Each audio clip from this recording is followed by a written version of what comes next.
زید صاحب یہ چاہوں گا کہ پچھلے پروگرام میں جب ہم بات کر رہے تھے ریاض ابڑو صاحب کا ایک سوال تھا افتاء کمیٹی کیا ہے، اس کا تعارف تھا، وہ آپ نے تفصیل سے کروا دیا تھا۔ دوسرا حصہ تھا ان کا کہ اگر ایک کمیٹی بعد میں آنے والی پہلی کمیٹی کے فیصلے کو تبدیل کرتے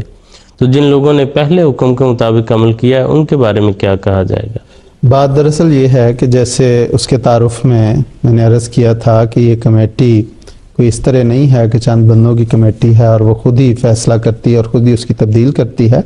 ہمارا جو ایک نظام ہے، ایک سسٹم، اللہ تعالیٰ کے فضل سے خلافت کے سائے تلے وہ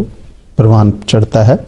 اور افتاء کمیٹی بڑی تفصیل سے جیسے عرض کیا تھا کہ یہ باقاعدہ خلیفۃ المسیح کی منظوری سے یہ قائم ہوتی ہے، اور سال بسال اس کے ممبران جو ہیں ان میں تبدیلی بھی ہوتی ہے، اور ان کا اعلان خلیفۃ المسیح کے دستخطوں سے ہی شائع ہوتا ہے۔ اور وہ کمیٹی، اور جیسے دوسری بات جو میں نے عرض کی تھی کہ اس میں وہ مسائل آتے ہیں جو اجتہاد کے مقتضی ہوتے ہیں، جن پہ اجتہاد کی ضرورت ہوتی ہے، اور وہ وحدت فکری کے بھی تقاضا کر رہے ہوتے ہیں۔ تو ایسے مسائل پر جب مختلف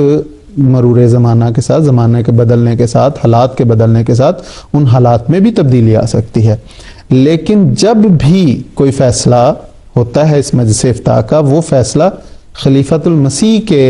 کی منظوری سے ہوتا ہے۔ وہ بعض اوقات وہ معاملہ کئی دفعہ مجلس افتاء میں زیر بحث آتا ہے، بعض اوقات حضرت صاحب کی خدمت میں سفارشات آتی ہیں، حضرت صاحب اس میں ساری تبدیلی کر دیتے ہیں، اور بعض اوقات دوبارہ غور کا ارشاد فرماتے ہیں، بعض اوقات اکثر اوقات حضور نئی رہنمائی فرماتے ہیں۔ تو جب وہ فیصلہ ہو جاتا ہے تو وہ جماعت کا فیصلہ ہوتا ہے۔ لیکن اگر جیسے میں نے عرض کی کہ زمانے کی تبدیلی کے ساتھ، حالات کی تبدیلی کے ساتھ، یہ چونکہ اجتہادی معاملات ہوتے ہیں، ان میں مختلف زمانوں میں اس تبدیلی ہو سکتی ہے، اس لیے جب بھی اس پہ کوئی تبدیلی ہوتی ہے وہ پھر اسی طرح مجلس افتاء میں پیش ہونے کے بعد حضرت امیر المومنین کی خدمت میں پیش ہوتے ہیں، اور اس وقت کے جو بھی خلیفہ وقت ہیں وہ اس کی منظوری عطا کرتے ہیں، تو وہ فیصلہ بنتا ہے۔ اس لیے جب کوئی فیصلہ ہو جاتا ہے تو وہی قابل عمل اور قابل تعمیل ہوتا ہے، لیکن اس سے پہلے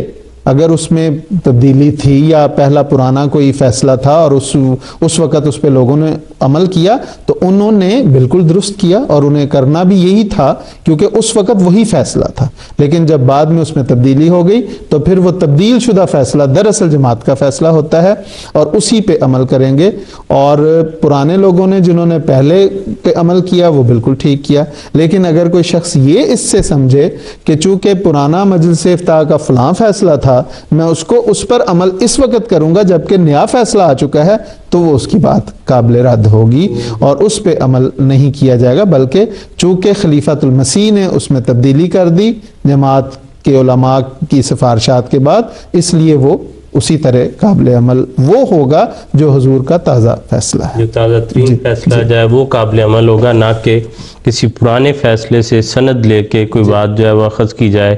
یا اس کو کوئی ایشو بنایا جائے کہ اب الگ طور پر اس پر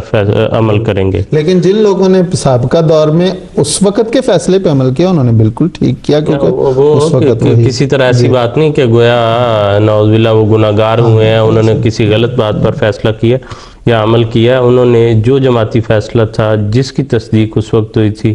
اس کے مطابق عمل کیا، تو انہوں نے بالکل درست وہ اقدام تھا ان کا۔ اور اب اگر کوئی فیصلہ، اور اس میں یہ بات نہیں کہ وہ فیصلہ پہلے والا غلط تھا یا بعد والا غلط ہے،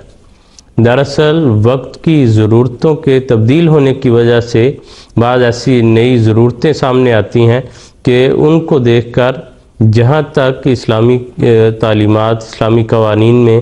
اجازت ہے، اس کا کوئی اور پہلو جو ہے وہ اختیار کیا جاتا ہے، تو وہ غلط نہیں بلکہ وہ اس میں ایک نئی سمت ہوگی اور اس میں ایک نیا اضافہ ہوگا جو اسلام کی وسیع تر تعلیمات کا خاصہ ہے۔ اصل میں تو وسیم صاحب اس میں جو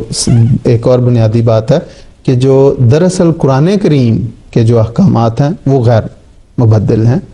احادیث نے جو ہمیں واضح ارشادات فرمایا، حضور صلی اللہ علیہ وسلم کے جو واضح ارشادات ہیں وہ غیر مبدل ہیں، لیکن جب بھی مجلس جو اجتہادی فیصلے ہوتے ہیں وہ دراصل ان نصوص سے، نص کہتے ہیں وہ بنیادی دلائل جو قرآن یا حدیث کے دلائل ہیں، وہ ان کی بنا پہ کیا جاتا ہے. اور جس طرح آپ نے کہا کہ جب پہلے وہ فیصلہ کیا گیا تھا اس وقت زمانے کے حالات کے مطابق وہ بھی دراصل قرآن اور حدیث کے عین مطابق تھا، اور جب بعد میں اگر اس میں کوئی تبدیلی ہوتی ہے تو وہ بھی قرآن اور حدیث کے عین مطابق ہی اس میں تبدیلی ہوتی ہے، کوئی اپنی رائے ذاتی رائے سے تبدیلی نہیں ہوتی اس میں. بالکل ٹھیک ہے.